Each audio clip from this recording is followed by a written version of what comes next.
When I was young, I was taught in lots of ways, little ways, subtle ways, that the world was full of bad guys. There were some good guys too, but there were a lot of bad guys. This wasn't taught very explicitly. It wasn't taught in a paranoid way or a malevolent way. It was taught in a very common sense way. That I should be aware that there are people who would want to hurt me. There are people, for example, who would want to break into my home for reasons that would never be easy to discern, and that I should think about how to protect myself from those people. Not just from those kinds of people in the abstract, but from the actual people, because the actual people are there. It may never happen, but there's a good chance that it will happen. So I should think about that. When I was taught to drive as a teenager, all the language around learning to drive was around defensive driving. The other cars were the enemy. They either wanted me to be hurt, or they were completely indifferent to my welfare. And so when I drive, I should be on alert all the time. I should be hyper aware of what everyone else is doing,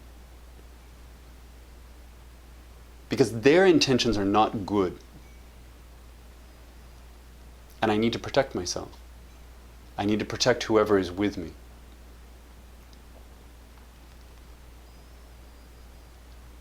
I understand why people feel this way, and I understand why people teach kids to drive in this way. It's a way of saying pay attention. It's a way of saying be present. Right? Show up.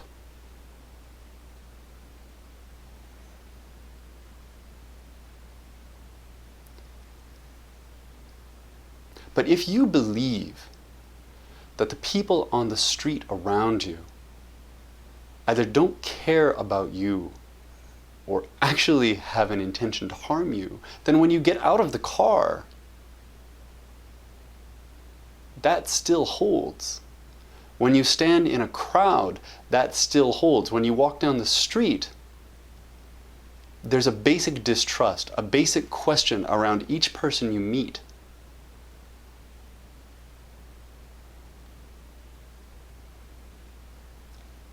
I think a lot of people are taught this. A lot of people have this very subtly kind of ground into their minds. There's a danger. You have to protect yourself from that danger. And if you hear that in a particular way, you might take that on, not just as a call to protect yourself, but to protect others. And so I remember being in high school or in college, and I started studying the martial arts, which was wonderful but didn't help with this at all. And standing in crowds, and again being very upright. You know, I would stand very, very straight. And I would pay attention to everything that was happening around me. And I might enjoy myself with whoever I was with. But it was like I was going to be the one who spotted the danger first. I was going to be the one who played the role of the protector. I was going to notice.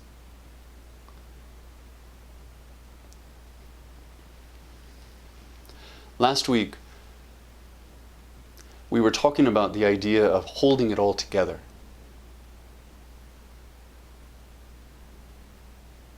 And how what we really need to do is to allow ourselves to break open. We need to give ourselves permission not to hold things so tightly,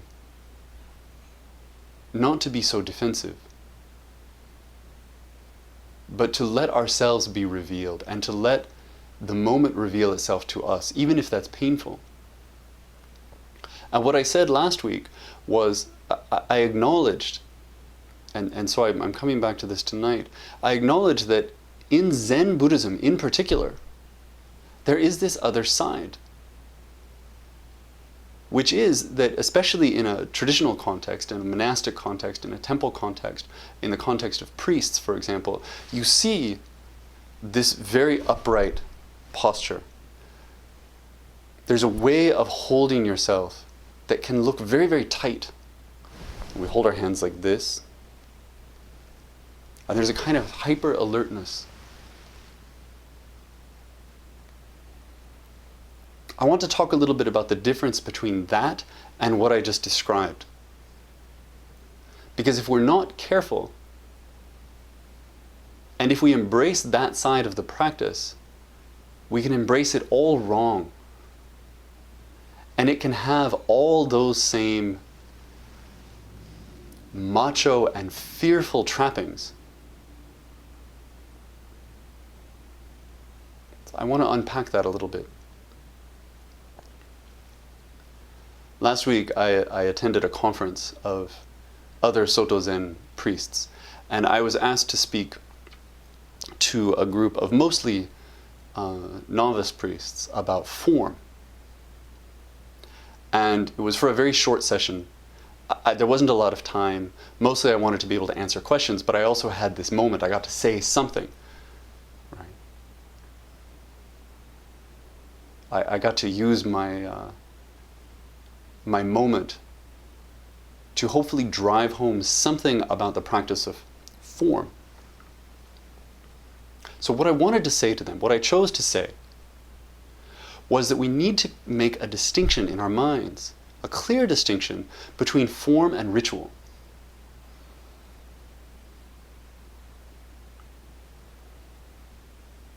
Ritual is beautiful. It has to do with holding your hands just like this, and holding an object just like this, and walking just so, and sitting just so. And there's incredible depth to that side of the practice. And I struggle with how to teach it for a couple of reasons. One, because I'm always nervous that I might alienate someone. That someone who is new to the practice, really wanting to find the depth of it, and really open, might find that emphasis on ritual to be a kind of obstacle, and step away before they get to that depth. So I second guess myself. The other reason that I hesitate, though, is because I don't want us to miss the forest for the trees. I don't want us to get stuck on, no, elbows up, right? Thumbs in. It's too easy when you have one little detail to make that detail everything. And what I said to those priests the other day is that that's not what form means in this practice. That's distinct. Ritual is the shape that we give to form, but form is how we bring ourselves to the moment. What I told them is that when I was in monasteries in Japan, people would come and visit. They would come from the US, from Europe, from South America, to train for very short periods. And after a week or 2 weeks, they would get upset and they would come to me and they would say, but when are we going to learn this? When are we going to learn this ceremony? When are we going to learn how to be the officiant for this ceremony? And I would say, well, never. You're never going to learn that. That's not the point. You can watch that. You can internalize that. But what you're doing in this practice is you're standing up as straight as you can. You're being as awake as you can be. And we've talked about this before. We don't have to get stuck in some mystical idea of what it is to be awake. We can just be awake. In the simplest sense. Form is bringing yourself to this moment with whatever tools you have. And that will look different for each person, depending on what their own physical limitations are. So for some people, it will look like a perfect posture. For other people, it might be the way they occupy a chair. It's an attitude. It's a choice to sit up just a little bit straighter, to stand just a little bit taller, to feel your feet on the ground so that you're completely here. If you do that, and then suddenly you need to be the officiant, even if you don't know how, you can do that. You can step in and you can stand in that way. And it's fine. It's right enough. Because that other part, where it feels so important to step with this foot and to turn at this bell, that's not the key to anything.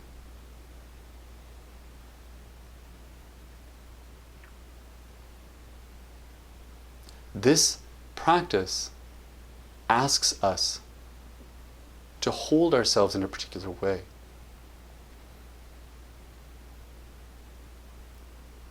And to go back to what I was saying earlier, the danger is that if we hear this,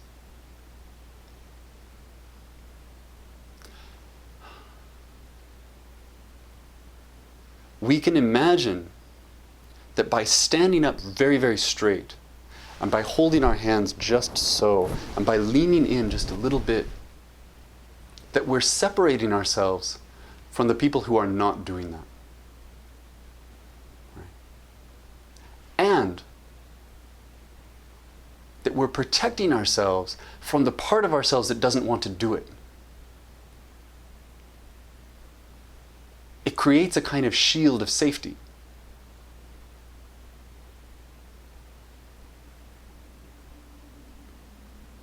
It's like we're bringing this spiritual power now into the room. Hopefully it's seen. Hopefully it's felt.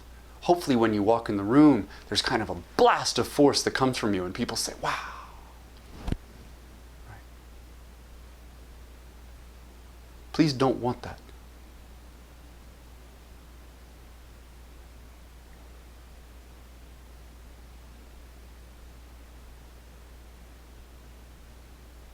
There is a difference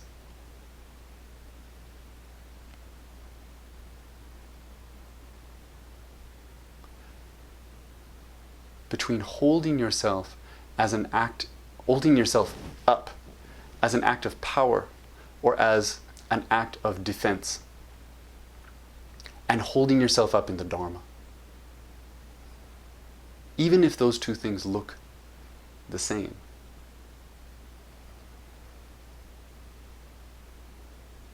In one, you stand in a crowd and you imagine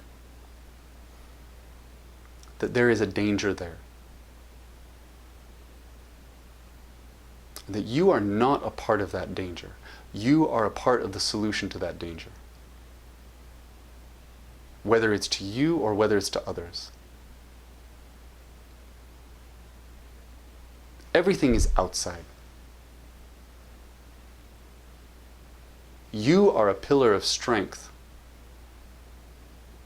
You are a solid force in the universe, watching as things move.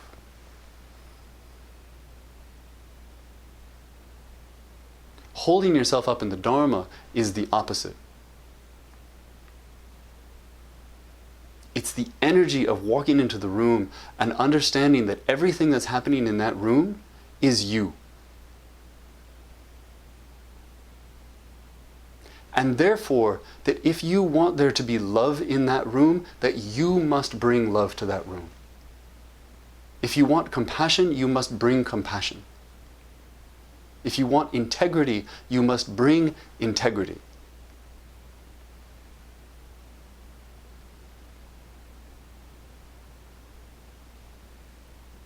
It is the physical response to the felt responsibility of being part of all of it. Not separate from it. not a defender of part of it. This is a stupid analogy, but what I was thinking earlier was, you make a soup and you put in carrots and you put in onions. The onions are not intended to defeat the carrots, and the carrots are not there to defeat the onions. They simply play their role. They merge. If you remove either one, the whole thing is different. But one is not there to win over the other. One is not there to protect itself from the other. They're actually there to soak each other up.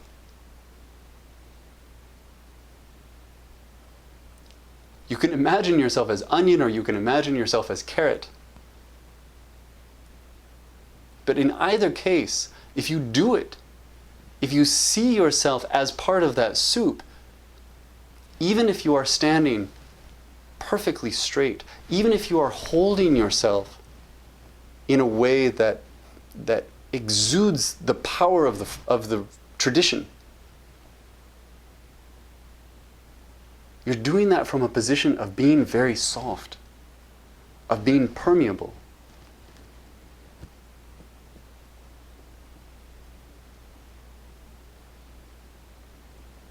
You're absorbing and you're contributing. And if we really understand that that's happening in every moment, it requires all of our energy. And it's constant. It requires our energy now and now and now and now. There's a beautiful phrase that I've mentioned before, which is that the form of the practice is the voice of the Buddha Dharma itself. I don't remember who said it originally.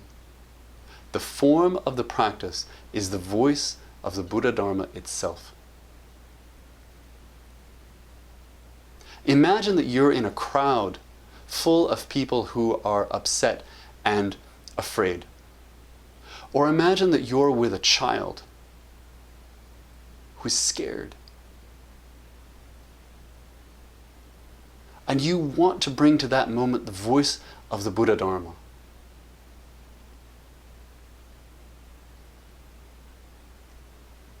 What are you going to do? Are you going to teach the Four Noble Truths? The Eightfold Path? The 12-fold chain of causation? No. That isn't what that moment needs. That isn't the voice of the Buddha Dharma. That's a text.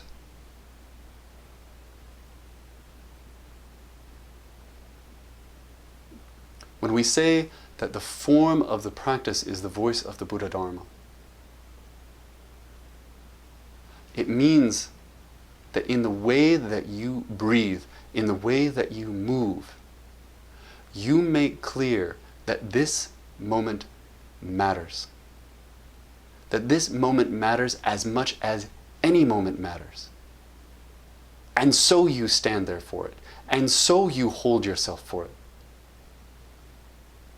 Not only does it matter, but you're here for that moment, fully. You have no resistance to it.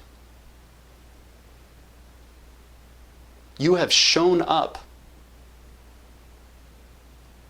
in any moment in your life when you have truly shown up. When you know that what's happening right now is monumental, you do not sit like this. You sit like this. When you know for sure that what's happening in front of you is once in a lifetime, you don't get distracted with what's over here. You don't look at your phone.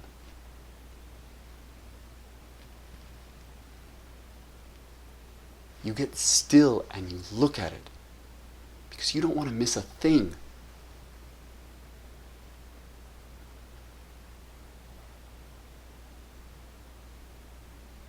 That's form. That's what we mean when we talk about form, and this practice being a practice of form.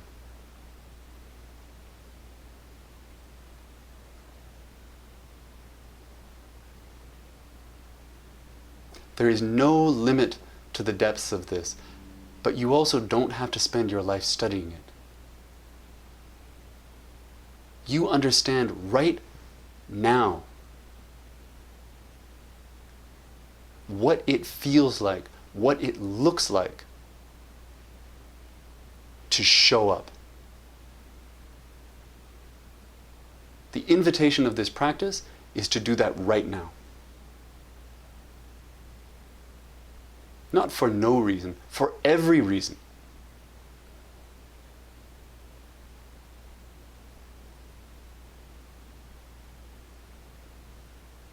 How that looks to someone else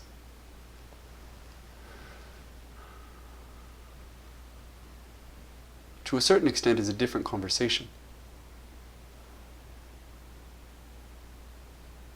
Some people may feel the strength of that. They may recognize what you're doing. They may want to emulate it. If so, that's great. But this is not about entering a room and being seen. This is not about holding space in a particular way. It's about being held. There's an invisibility to it. There's a quiet.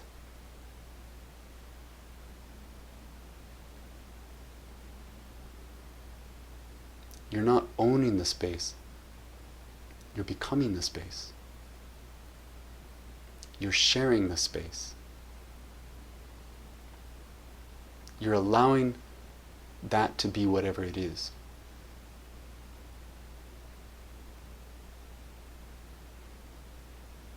It's like a childlike generosity.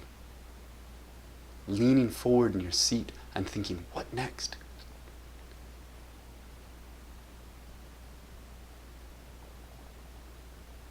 In the moments when you feel the least inclined to do this,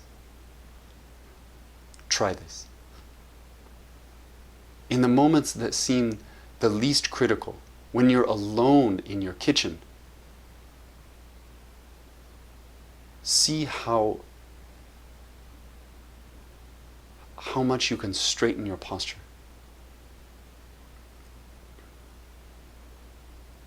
When you're getting that glass of water before bed, stop and think about what your fingertips feel like on the glass. Think about how you raise it up. Think about how you put it down.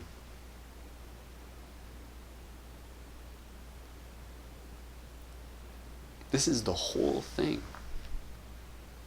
If we understand this, we don't need the rest.